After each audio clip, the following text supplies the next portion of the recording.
저는 요즘 이 아브라함, 믿음의 조상 아브라함이 아브라함으로 이름을 바꾸기 전 아브람으로 있을 때의 사건들을 보면서 참 많은 은혜를 받고 있습니다. 우리가 알고 있던 믿음의 조상 아브라함은 정말 대단한 믿음의 소유자였습니다. 그런데 그가 믿음의 조상이 되기 전의 모습을 보게 되면 아주 평범한 신앙인이었다라는 것을 알 수 있습니다. 저는 바로 거기에서 위로를 받습니다. 우리로서는 도저히 범접할 수 없는 이 믿음의 조상 아브라함도 어쩔 수 없는 초신자의 삶을 살았다라는 것을 볼 때 세상 속에서 늘 실패하고 좌절하는 나의 모습이 조금은 위로가 되더라는 것입니다. 아브라함의 삶에 있어서 근본적인 변화가 일어나게 된 것은 하란이라는 곳에서였습니다. 이 하란이라는 곳에서 임한 하나님의 말씀이 이 아브라함을 전혀 생각지도 못했던 방향으로 그의 삶을 끌고 가기 시작했을 때, 그때부터 아브라함은 이제 믿음의 조상으로서의 첫 발을 내딛게 됩니다. 이것은 우리들의 삶에서도 마찬가지죠. 우리의 삶의 진정한 출생은 어느 날 갑자기 임한 하나님의 말씀이 나를 사로잡아서 하나님께서 내가 전혀 생각지도 못했던 방식으로 나를 끌고 가기 시작한 때부터입니다. 물론 그 전에도 하나님을 알고 나름대로는 성실하게 신앙생활을 했을 것입니다. 그러나 근본적으로 달라진 것은 없었습니다. 교회는 다니고 있어도 삶에는 아무런 변화가 일어나지도 않은 채 그저 교회에만 다니는 성도였던 것이죠. 어떤 사람이 아주 오랫동안 하나님을 믿어왔습니다. 교회에서 직분도 받고 워낙 성실한 사람이기 때문에 주어진 일에 봉사도 열심히 해냈습니다. 하지만 그가 진정으로 하나님의 말씀에 붙들림 바 되어서 변화된 것은 훨씬 후의 일이었을 것입니다. 그 전까지는 그가 하나님을 믿어 주었던 것이죠. 다시 말해서 하나님은 가만히 계시고 그가 하나님을 위하여 모든 것을 다 했던 시기였던 것입니다. 그러나 하나님은 이 사람을 하나님의 사람으로 만들기 위해 많은 고난을 준비했습니다. 집안 살림을 날아가기도 했고 사업이 몽땅 실패하는 일도 있었습니다. 그는 그런 고난을 통해서 자기가 가진 모든 것을 다 잃고 난 후에야 하나님의 말씀이 자신에게 새롭게 임하시는 것을 경험하게 됩니다. 자기가 이 세상에서 의지하던 것을 다 잃고 난 후에야 비로소 하나님의 말씀이 그의 삶에 새롭게 다가오게 된 것입니다. 그는 이제 정말 하나님을 바로 믿게 되었습니다. 이전처럼 하나님은 가만히 계시고 나 혼자 열심히 하나님을 믿는 것이 아니라 하나님이 나를 붙들고 계시며 그분의 말씀이 나를 주장하고 계시다는 것을 알게 된 것입니다. 하지만 그런 그에게 문제가 생겼습니다. 너무 늦게 이 사실을 깨달은 거예요. 이제는 다 모든 것이 늦어버렸어요. 그의 신앙은 틀림이 없지만 이제 와서 세상에서 할 수 있는 것은 아무것도 없었습니다. 몸은 병들었고 재산은 다 없어졌습니다. 나를 써주겠다는 것도 없습니다. 하나님은 살아계시지만 나는 이 세상에서 할 수 있는 것이 아무것도 없습니다. 무엇인가를 해보려고 해도 이미 때가 늦은 것입니다. 이것이 바로 오늘날 우리 모두가 겪고 있는 신앙의 갈등입니다. 아브라함은 모든 것을 다 버리고 그저 하나님의 약속 하나 믿고 약속의 땅으로 왔습니다. 그가 말씀에 순종하여 가나안 땅에 왔을 때 그를 환영해 주는 사람 한 명 없었어요. 분명 하나님의 말씀을 따라왔는데도 삶이 전혀 나아지지 않았다는 거예요. 교회에 다니면, 그래서 열심히 신앙생활을 하면 삶이 나아질 줄 알았는데 변한 것은 하나도 없고 오히려 어려운 일들만 더 많이 생기는 것입니다. 무엇이 문제입니까? 아브라함이 말씀에 붙들린 후에 하나님을 분명히 알았다고 해서 이 세상까지 달라진 것은 아니었다는 것입니다. 세상은 아무것도 변한 것이 없었어요. 오히려 아브라함으로부터 더 멀어지기만 했죠.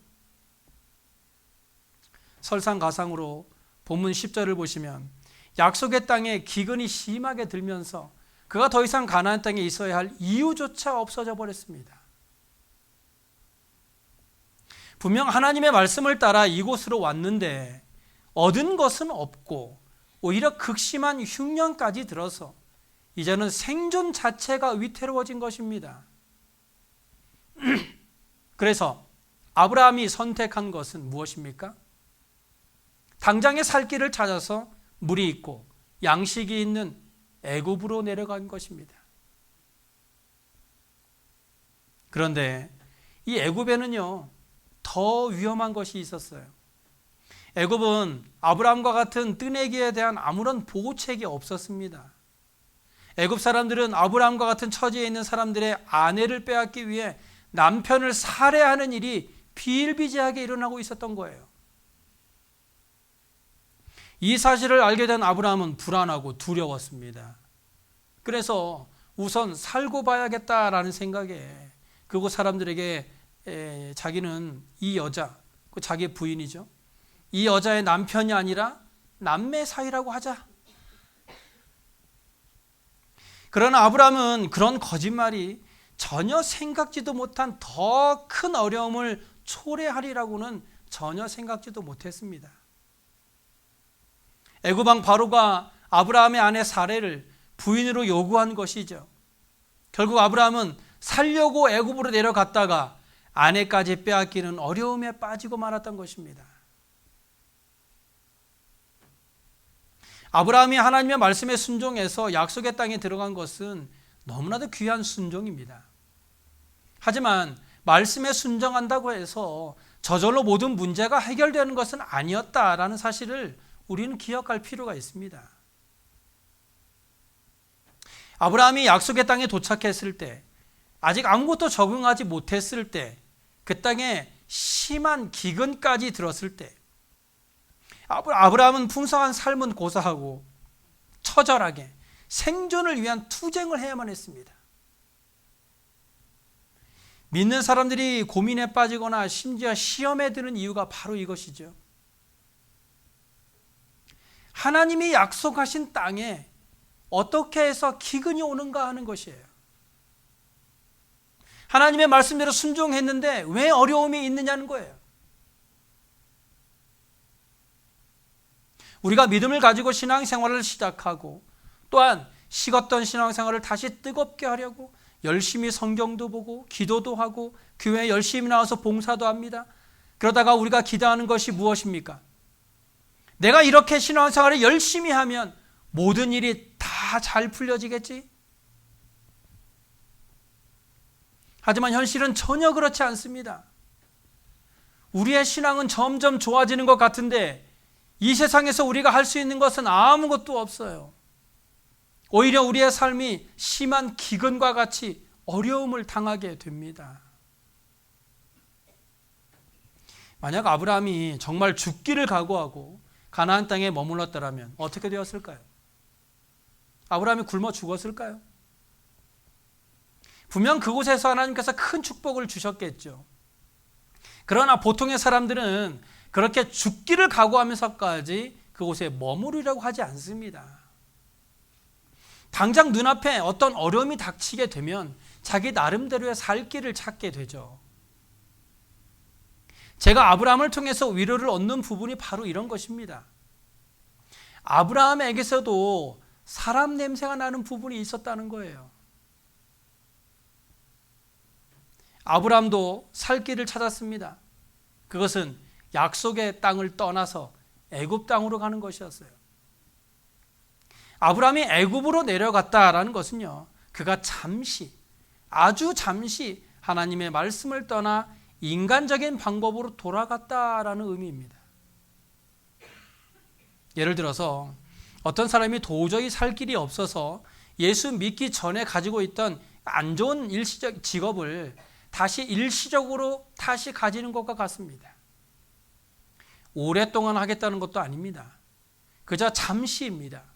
아주 잠시 동안 그 일을 해서 어느 정도 안정이 되면 다시 다른 일을 시작하겠다는 거예요.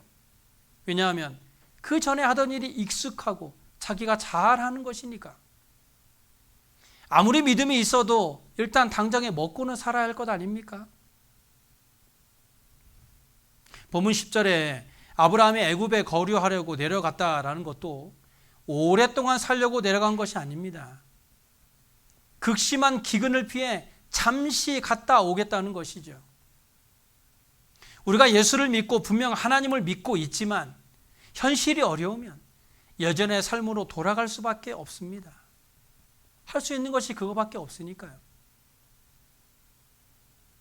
하지만 애굽으로 내려간 아브라함의 삶을 한번 보세요. 그가 애굽으로 내려갔을 때 그의 삶은 내리막길의 시작이었습니다. 그런데 애굽으로 내려간 아브라함의 삶의 가장 큰 문제는 몸은 애굽으로 내려갔지만 그의 신앙은 변하지 않았다는 거예요. 그가 아무리 애굽으로 내려간다고 해도 아브라함은 여전히 하나님을 믿는 사람이었습니다. 이것이 더 큰 문제입니다. 왜냐하면 애굽은요, 하나님을 믿지 않아야 잘 살 수 있는 곳이기 때문이에요. 애굽에 사는 사람들의 마음속에는 하나님에 대한 개념이 전혀 없었습니다. 아브라함은 마음속으로는 하나님을 믿으면서도 실제로는 하나님을 전혀 믿지 않는 사람들 속에 살아야만 했던 것이죠. 이런 것이 얼마나 불리한 것인지 아십니까? 어떤 사람은 하나님을 알고 어떤 사람은 하나님을 모른다면 하나님을 아는 사람은 할 수 있는 것이 제한되어 있습니다. 하나님을 믿는 사람이 하나님의 눈치를 보는 사이에 상대방은 다 모든 것을 헤쳐버립니다. 믿음을 지키자니 다 빼앗기고 그들과 똑같이 살자니 이 믿음의 양심이 죄책감을 불러오는 것이죠. 막상 애굽에 가보니까 이 먹는 것 이상의 상상도 하지 못한 문제가 기다리고 있었습니다. 남의 아내를 차지하기 위해 남편을 살해하는 일이 빈번했던 것이죠. 아브라함은요, 애굽 땅에서 너무나 두려웠습니다. 왜냐하면 아무도 자기를 지켜주는 자가 없었기 때문이죠. 물론 하나님께서 지켜주시지 않느냐라고 말할지 모르지만 실제로 현실에서는 어떻습니까? 하나님이 보이지 않아요. 눈에 보이는 것은 자기를 죽이려고 하는 그 사람들밖에 보이지 않습니다. 그래서 11절부터 13절을 보시면요, 아브라함이 자기 아내에게 내가 알기에 그대는 아리따운 여인이라, 아내가 너무 예뻤던 거예요.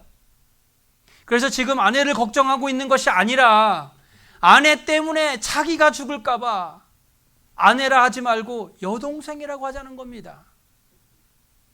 얼마나 비겁한 변명입니까? 나 살자고. 어떤 면에서는 아브라함을 이해할 수 있습니다.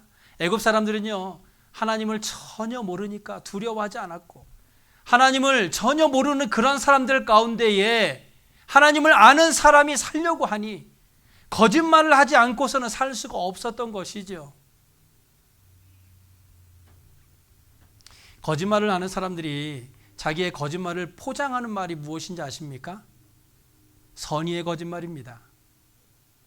거짓말은 그냥 거짓말이지 선의의 거짓말은 무엇입니까?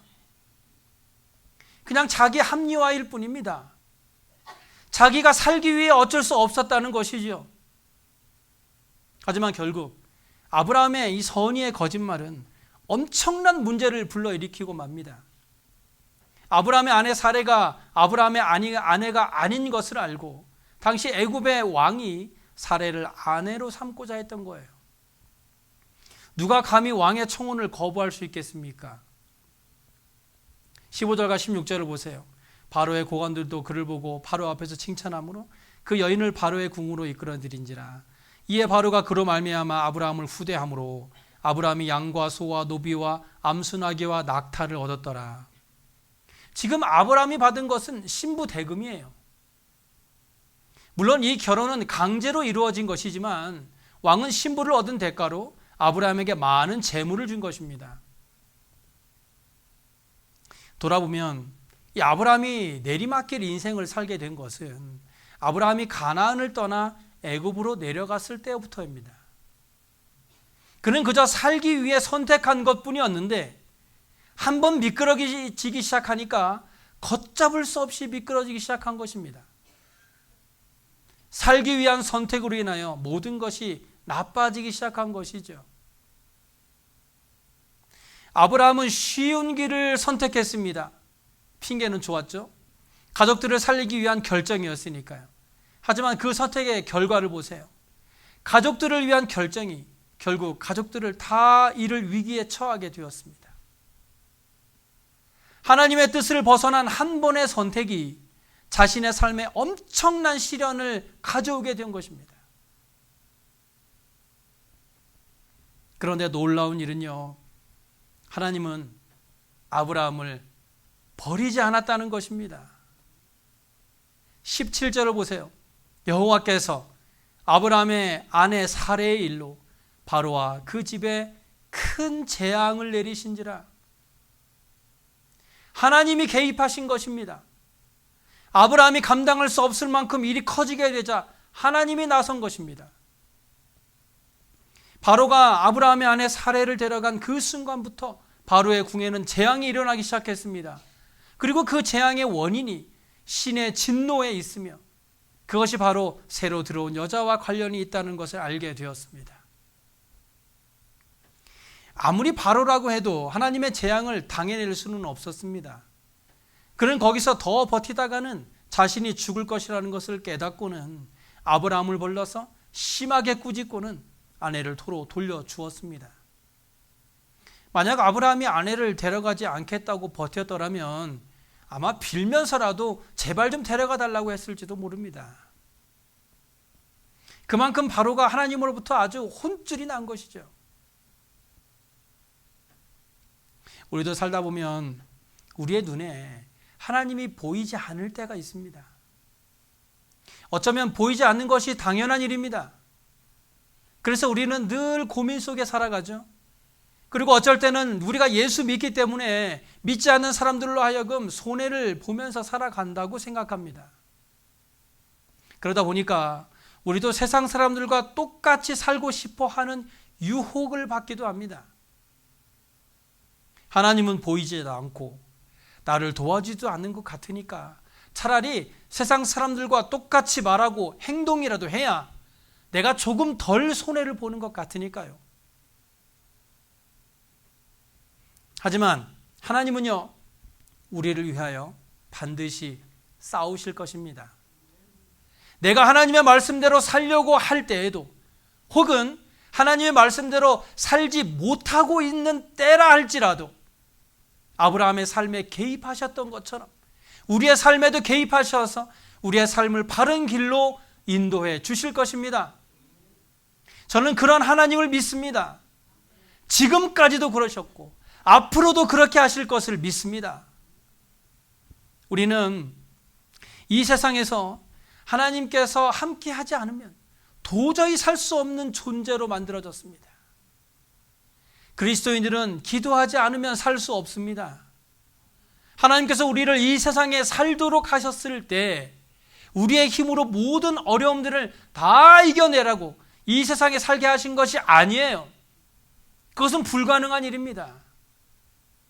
하나님께서 우리의 삶에 계속적으로 개입하지 않으시면 우리는 늘 실패할 수밖에 없습니다. 누가 감히 바로를 움직일 수 있겠습니까? 바로의 생각과 마음을 움직일 수 있는 분은 하나님밖에 없습니다. 우리의 문제는 하나님께서 개입하셔야 해결됩니다. 그래서 우리는 기도해야 합니다.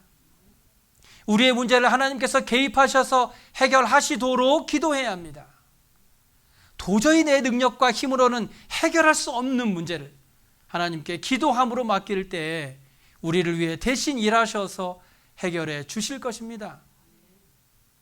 세상 사람들은요, 우리가 가지고 있는 재산이나 지식이나 물질을 두려워하거나 또는 부러워하지도 않아요.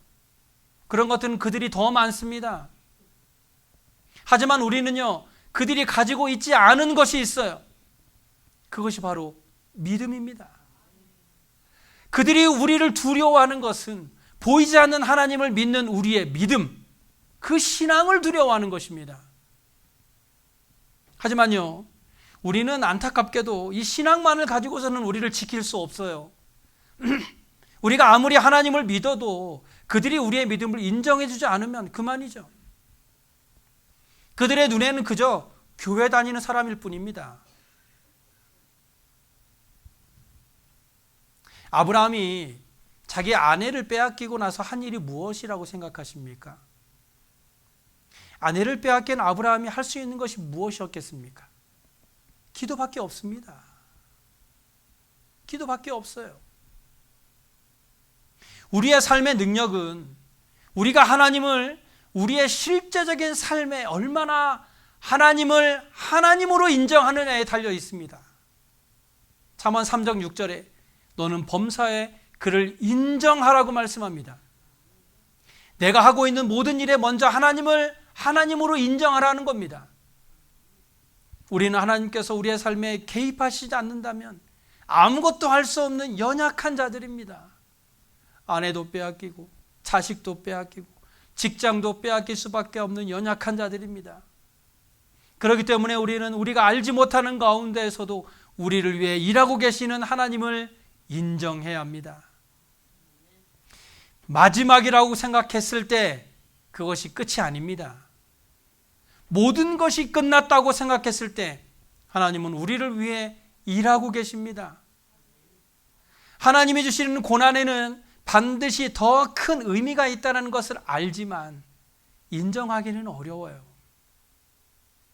돌아보면 우리의 모든 고난 가운데 하나님의 놀라우신 계획하심과 그 고난 뒤에 큰 축복이 있었다는 것을 알 수 있습니다. 하지만 당장은 그 사실을 인정하기 어렵고 하나님께서 나를 사랑하시지 않아서 이런 일들이 일어나는 것처럼 자꾸 의심을 하게 됩니다. 하지만 로마서 8장 28절에 말씀하고 있는 대로 하나님을 사랑하는 자, 곧 그의 뜻대로 부르심을 입은 자들에게는 모든 것이 합력하여 선을 이루시는 줄로 믿으시기 바랍니다. 아브라함의 경우는 어떤 것이 선을 이룬 겁니까? 결국 그가 물질적으로 큰 덕을 본 것일까요? 여러분, 우리의 시선을요, 물질에만 두지 마세요. 하나님은 우리의 눈에 보이는 물질보다 더 큰 것을 주시기 원하십니다. 아브라함이 애굽으로 내려갔을 때 많은 시련과 마음고생을 했지만 결국 그는 하나님의 약속하신 땅을 떠나서는 안 된다라는 교훈을 얻었습니다. 차라리 굶더라도 하나님께서 약속하신 땅에 있어야만 했습니다. 신앙은 그런 것입니다. 차라리 죽더라도 하나님의 말씀을 지키는 것입니다. 하나님은 세상의 왕보다도 강하십니다. 그리고 아무리 강한 사람이라도 변화시킬 수 있는 분이 하나님이에요. 우리는 항상 눈에 보이는 결과를 중요시하죠.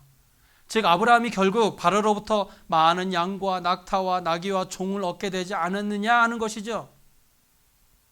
하지만 아브라함도 그렇게 생각했을까요?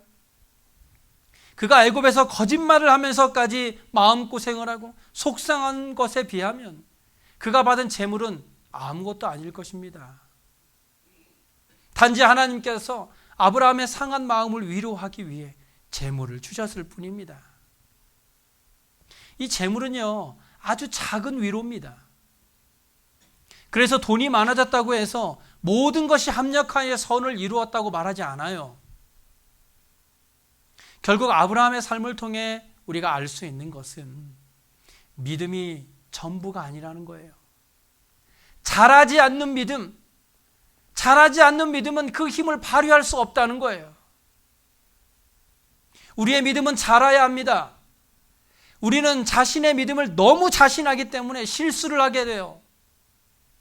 우리는 자라는 자신의 신앙이 어린아이 같은 수준이라는 것을 인정하지 않고 내 믿음이 엄청 큰 것처럼 믿는 처음부터 완벽하게 하나님의 뜻을 깨닫고 조그만 실수조차 하지 않으려고 하기 때문에 애굽으로 내려가게 되는 실수를 하게 되는 겁니다.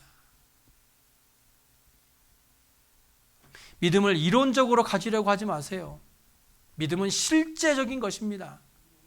순진하기만 해서는 이 세상을 살아갈 수 없어요. 당하고만 삽니다. 우리가 좀 더 하나님의 말씀을 깊이 깨닫고 또한 우리의 문제를 하나님께 기도함으로 맡길 때 우리의 삶에 개입하시고 일으키시고 승리를 주시는 하나님의 은혜를 경험하게 될 줄로 믿습니다. 기도하겠습니다.